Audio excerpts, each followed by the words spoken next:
सम्मान्य प्रधानमंत्री जी का परिचर्चा का संचालन करें। नमस्कार माननीय प्रधानमंत्री जी, योगांशी आर्या बीएससी ऑनर्स एग्रीकल्चर की सेकेंड ईयर की छात्रा हैं और मध्य प्रदेश के टीकमगढ़ की रहने वाली हैं।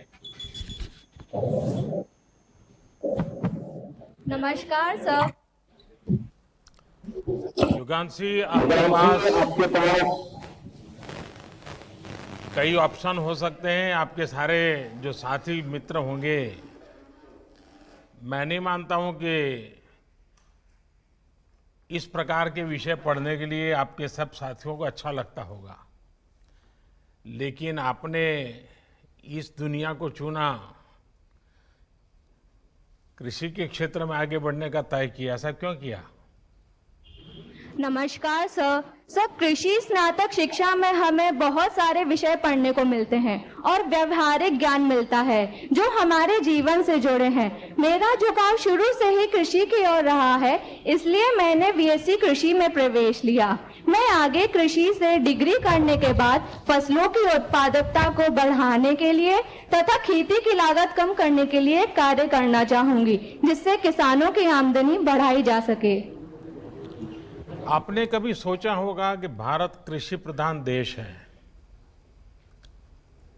भारत की आत्मा गांव में बसती है, उसके बावजूद भी बहुत सी सारी कृषि पैदाश ऐसी हैं जो भारत इंपोर्ट करता है। आप सभी कृषि क्षेत्र के विद्यार्थी हैं। आज एडिबल ऑयल के लिए करीब 75,000 करोड़ रुपीस हमारा विदेश जाता है। तो आपको लगता है कि आप जो योजनाएं बना रही हो तो भविष्य में भारत में मुट्ठी भर भी कृषि पैदावार कहीं से बाहर से लानी न पड़े, उसका लिस्टिंग बनाना, उस पर रिसर्च करना, उस पर काम करना, ये हो सकता है क्या? जी सर, जरूर हो सकता है। यदि सारे कृषि से जुड़े हुए व्यक्ति अपनी पूरी क्षमता और परिश्रम के साथ लगे रहें और खेती को आगे बढ़ाने के लिए कुछ अच्छा इनोवेटिव सोचे तो वो जरूर हो सकता है। जैसा कि आपने आत्मनिर्भर भारत बनाने की बात कही है, उसमें युवा को बहुत ज्यादा प्रोत्साहन मिला है, जिससे वो अपना स्टार्टअप खोल सकते हैं, अपने खुद के व्यवसाय खोल सकते हैं और जो जिसमें उनकी रुचि है वो कार्य वो कर सकते हैं। चलिए योगांशी, मैं आपको बहुत शुभकामनाएं देता हूं, बहुत बधाई देता हूं। आप इस क्षेत्र में प्रगति करें। और वैसे भी हमारे देश का कृषि क्षेत्र ज्यादातर महिलाओं ने संभाला हुआ है। पशुपालन का हो या कृषि का हो, महिलाओं का योगदान सदियों से हमारे यहाँ बहुत बड़ा रहा है, लेकिन हमारी व्यवस्था ऐसी है कि उसको अलग से रिकॉग्नाइज नहीं किया जाता है। आपके वहाँ आने से जरूर कृषि क्षेत्र को नई ताकत मिलेगी। मेरी तरफ से आपको बहुत शुभकामनाएं हैं। धन्यवाद।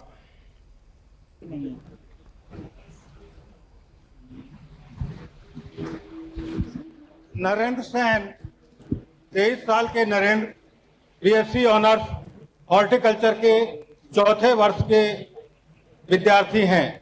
राजस्थान के जयपुर में प्रतापनगर सांगानेर के रहने वाले हैं। नमस्कार सर। नमस्कार सर।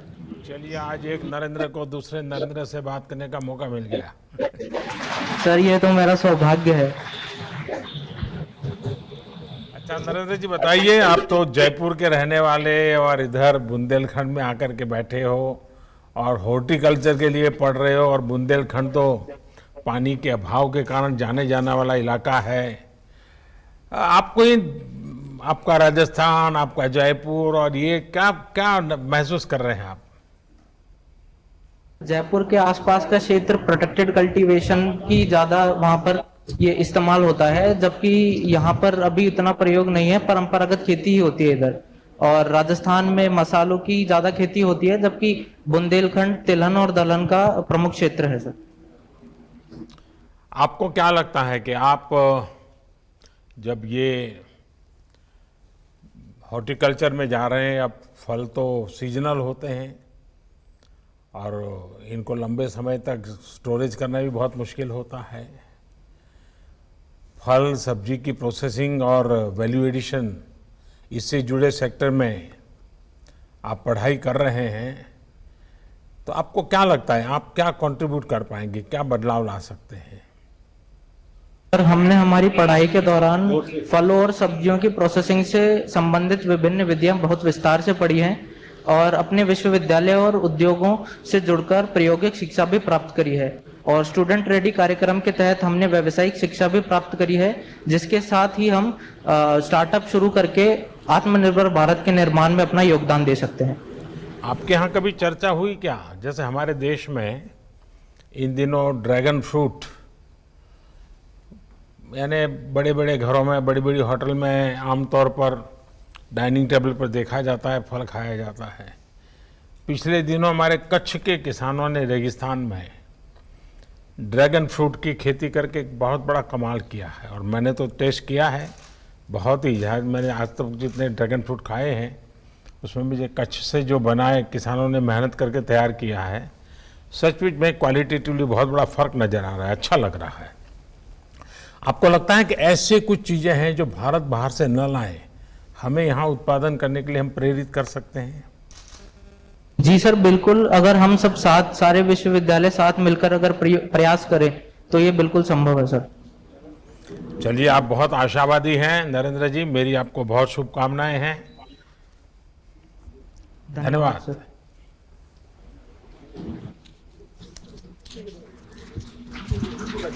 21 वर्ष की Swati Singh BSc honours agriculture की तीसरे वर्ष की छात्रा हैं। स्वाति झांसी की रहने वाली हैं। झांसी, नमस्ते। नमस्कार सर। आप तो झांसी की हैं, इसलिए आपको तो बाहर पढ़ने के लिए जाना, बाहर के विद्यार्थियों से, तो ये जो बाहर के लोग रहते हैं उनका तो कोशिश रहती होगी कि स्वाति उनको सबको अपने घर ले जाए, अपने घर का खाना खिलाए, ऐसा होता है क्या? जी सर, होता है, कई बार होता है ऐसा तो। अच्छा, आप कहीं हुआ ही क्या, अपनी इन सहेलियां जो यहाँ पढ़ने में साथ मिली हैं, जो दोस्त मिले हैं, तो उनके गांव कभी हुआ ही क्या? सर, उनके गांव तो नहीं, बट हाँ कई जगह हम घूमे हैं अपने ऑल इंडिया एग्रीकल्चर टूर पे। अच्छा स्वाति, बुंदेलखंड तो सचमुच में, क्योंकि मैं उस इलाके में मेरा आना जाना रहा है, पानी के अभाव में बड़ी कठिनाइयों वाला क्षेत्र है, फिर भी आपने कृषि क्षेत्र में जाने के लिए क्यों पढ़ाई करने का सोचा? सर, मेरे पिता अपर नगर आयुक्त हैं और उन्होंने अपनी पढ़ाई, अपनी शिक्षा कृषि के क्षेत्र से ही ली है। अच्छा। तो उन्हीं से मुझे प्रेरणा मिली कि मैं कृषि को ही और जानूं। प्रेरणा मिली कि पिताजी का दबाव था? नहीं, प्रेरणा मिली। अच्छा। जी सर।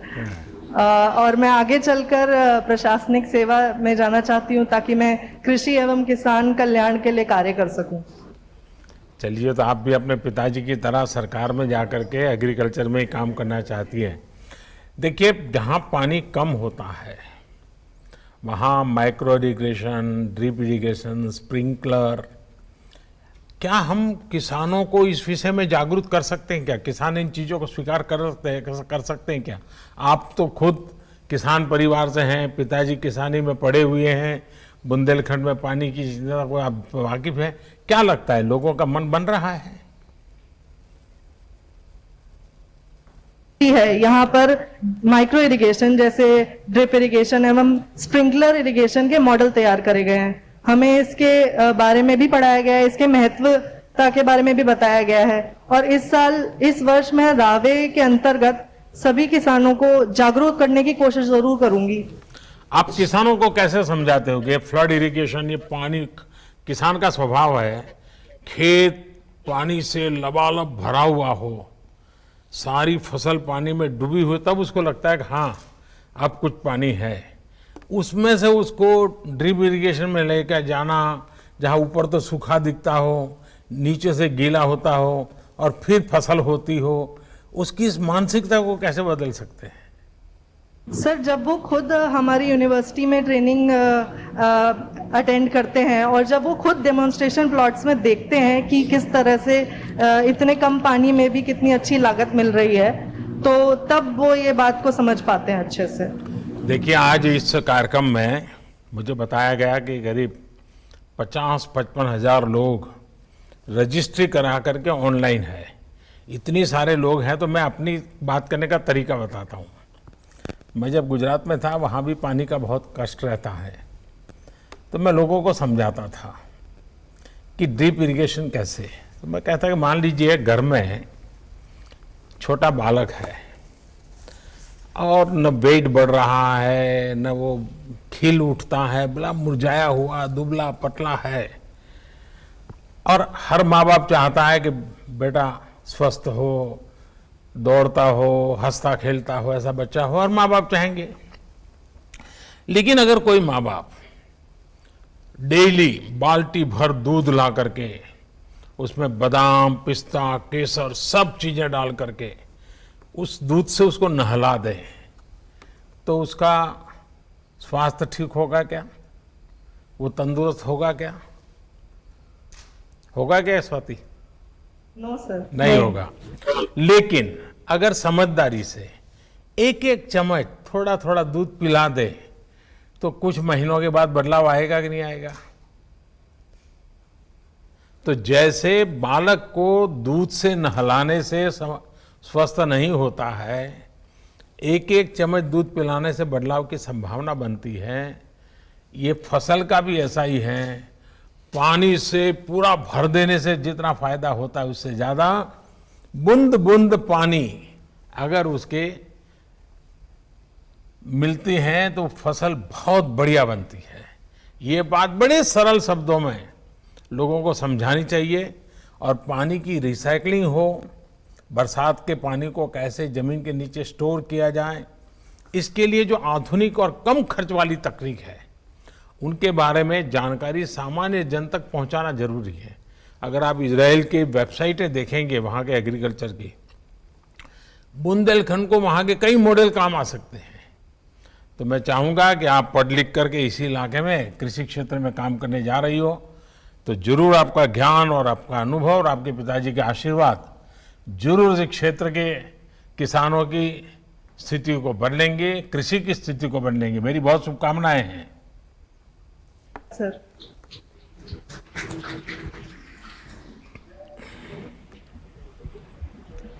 22 वर्ष के मयंक जैन बीएससी ऑनर्स वानिकी चौथे वर्ष के छात्र हैं और मध्य प्रदेश छतरपुर के रहने वाले हैं।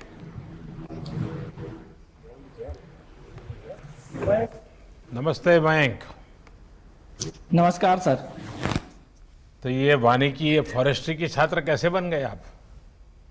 सर, मेरा पहले से ही फॉरेस्ट्री में रुझान था। मेरे गांव के पास में ही पन्ना टाइगर रिजर्व है, मैं अक्सर वहां जाया करता था, और जब मेरा यहाँ सिलेक्शन हुआ तो उसके बाद मेरा लगाव और भी ज्यादा बढ़ गया। लेकिन वहां की तो जिंदगी बड़ी कष्टदायक होती है, कैसे जियोगे आप वहां जाके, कैसे काम करोगे? सर, जितनी कष्टदायक है, पर प्रकृति के अनुभवों को जब महसूस करते हैं तो वो बहुत ही आरामदायक बन जाती है। अच्छा, अभी जब छुट्टियों में जाते हैं तो फॉरेस्ट में चले जाते हैं? यस सर, बिल्कुल। और कौन से फॉरेस्ट देखे हैं आपने हिंदुस्तान में? सर, मैंने ऑल इंडिया टूर जब गया था तो साउथ कैंपस के कुछ फॉरेस्टों में विजिट की थी। उसके अलावा झांसी के आसपास जितने भी, जैसे बनगुआ और बाकी के फॉरेस्ट एरिया में भी विजिट की है। अच्छा, आपको क्या लगता है कि हमें फॉरेस्ट को बचाना भी है और फॉरेस्ट कवर को बढ़ाना भी है? तो आप अब पढ़ाई कर रहे हो, तो आपको क्या लगता है, और आपने फॉरेस्ट में घूमे फिरे हो, उससे परिचित हो, तो क्या करना चाहिए, क्या लगता है आपको? सर, जैसा कि हम जानते हैं कि वन हमारा एक अमूल्य उपहार है प्रकृति का।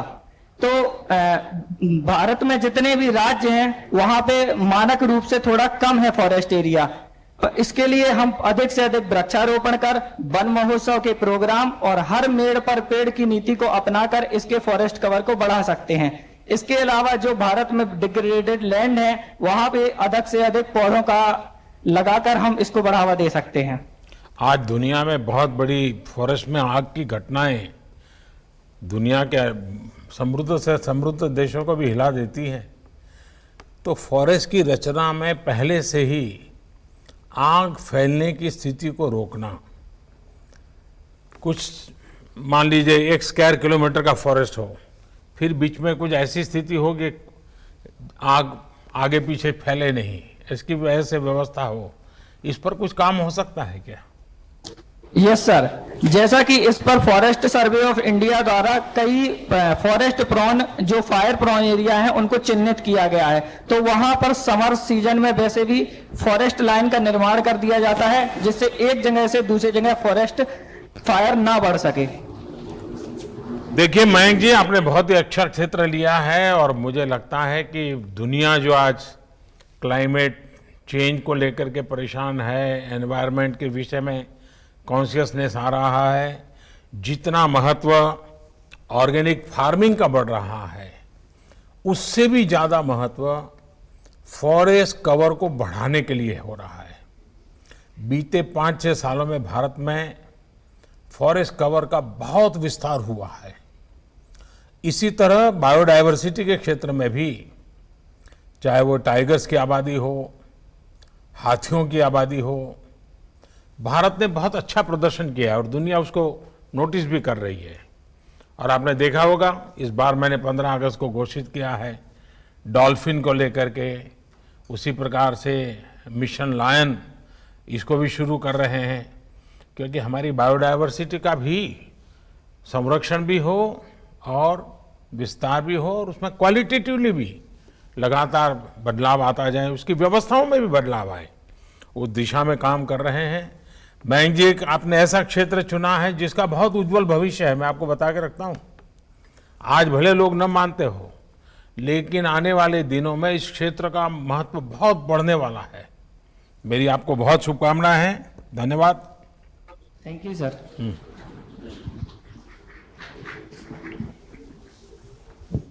22 वर्ष के टोनी मनोज कुमार नंदी पामू आंध्र प्रदेश के कृष्णा जिले के रहने वाले हैं। यहाँ पर यह एमएससी एजी सत्य विज्ञान दूसरे वर्ष के छात्र हैं।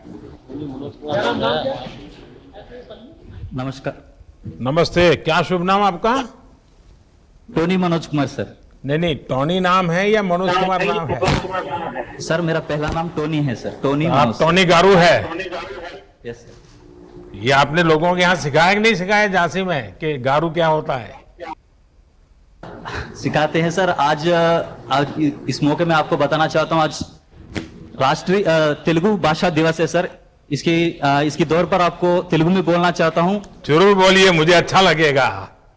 गौरवनीय प्रधानमंत्री गारू नमस्कारम सर। नमस्कारम। नमस्कारम।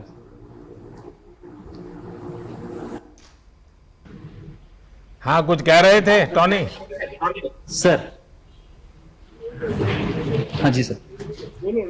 सर आपको सर तेलुगु में बोल सकता हूँ सर? हाँ बोलिए बोलिए। సార్ మీ యొక్క కార్యక్రమాలు కానీ మీరు చేసిన కృషి సంక్షేమ పథకాలు కానీ మొత్తం దేశం మొత్తానికి ఎంతో శుభకరంగా ఆశీర్వాదకరంగా ఉన్నాయి సార్। దాని కొరకు మీకు ధన్యవాదాలు తెలియజేస్తున్నాం సార్। देखिए मुझे समझ आ गया। देखिए मैं आशीर्वाद देने वालों में से नहीं हूं, मैं तो आपका साथी हूं और हम सब ने मिलकर के प्रकृति के आशीर्वाद लेने हैं, परमात्मा के आशीर्वाद लेने हैं और जो लक्ष्य तय किए हैं उसको पार करना है। अच्छा टोनी, आप बताइए, आप अपनी पढ़ाई के अलावा भी आंध्र प्रदेश की कृषि और ग्रामीण जीवन से जुड़ी प्रैक्टिस को, वहाँ के अलग अलग तरीके हैं, जैसे आपके यहाँ इमली बहुत है, आपके यहाँ हल्दी बहुत है, इन चीज़ों से इनको परिचित करा रहे हैं क्या? इन सब आपके साथी पूछते हैं क्या आपको? जी जरूर। जी हमारे आंध्र प्रदेश में बहुत से धान एवं आम, इसके साथ साथ इमली, तंबाकू और हल्दी का भी बहुत ज्यादा पैदावार होता है सर। इसको मेरे दोस्तों, मेरे साथियों के साथ बहुत शेयर करते हैं और चर्चा भी करते हैं। और मेरा सौभाग्य ये है कि इस केंद्रीय कृषि विश्वविद्यालय में 22 राज्यों का छात्र है सर। उन सब लोगों को मिलके उनके साथ चर्चा करने से मुझे बहुत अच्छा मौका मिला है सर। इसके लिए मैं बहुत इस यूनिवर्सिटी को बहुत धन्यवाद बताना चाहता हूं सर। और इसके साथ झांसी के क्षेत्र के अनुकूल, हम यहाँ इस झांसी के क्षेत्र के अनुकूल चने के संरक्षित खेती यानी कंजर्वेशन एग्रीकल्चर पे काम किए हैं सर हमारे मास्टर्स डिग्री में। इसमें 3 सिद्धांत होता है सर। पहला है कम से कम जुताई करना खेती में, और दूसरी है फसलों का चक्कर फॉलो करना, और तीसरी है हमारी जो फसल का अवशेष है वो खेती पे इससे रहने देना या कि बिछा देना। इससे यह होता है कि मृदा के सेहत के साथ साथ मोस्टली प्रोडक्शन एंड प्रोडक्टिविटी पे बहुत इफेक्ट पड़ा है सर। ये तो हमने हमारा मास्टर्स के थीसिस से भी ये इफेक्ट निकला है सर इससे। टोनी, आपको मालूम है ऑस्ट्रेलिया की एक यूनिवर्सिटी के साथ हम लोग 2 क्षेत्रों में रिसर्च का काम कर रहे हैं, एक चना और दूसरा बनाना। दोनों में काफ़ी अच्छा, मैं पिछली बार जब ऑस्ट्रेलिया गया था तो सारे प्रोजेक्ट को देखने गया था। भारत के और ऑस्ट्रेलिया के साइंटिस्ट मिल करके उस पर काफ़ी काम कर रहे हैं। आपकी यूनिवर्सिटी में अगर शायद हो सकता है वो सारी चीज़ें वेबसाइट पे होगी तो उससे मैं इस दिशा में आप काम कर सकते हो। देखिए, फर्टिलाइज़र का उपयोग कम हो, मुझे लगता है इसके लिए भी बहुत बड़ी जागरूकता फैलाना जरूरी है। और आप पढ़े लिखे नौजवान, जो कृषि जगत से जुड़े हुए नौजवान, ये जब ये बात समझाएंगे किसानों को, उनमें विश्वास पैदा करेंगे। और किसान का स्वभाव है वो कान से सुनी हुई बातों को बहुत कम मानता है। किसान आंख से देखी हुई चीजों पर विश्वास ज्यादा करता है। जब तक आप उसको सफलता दिखाते नहीं हो वो फॉलो नहीं करता है। तो उस दिशा में कुछ कर रहे हैं क्या आप? जरूर।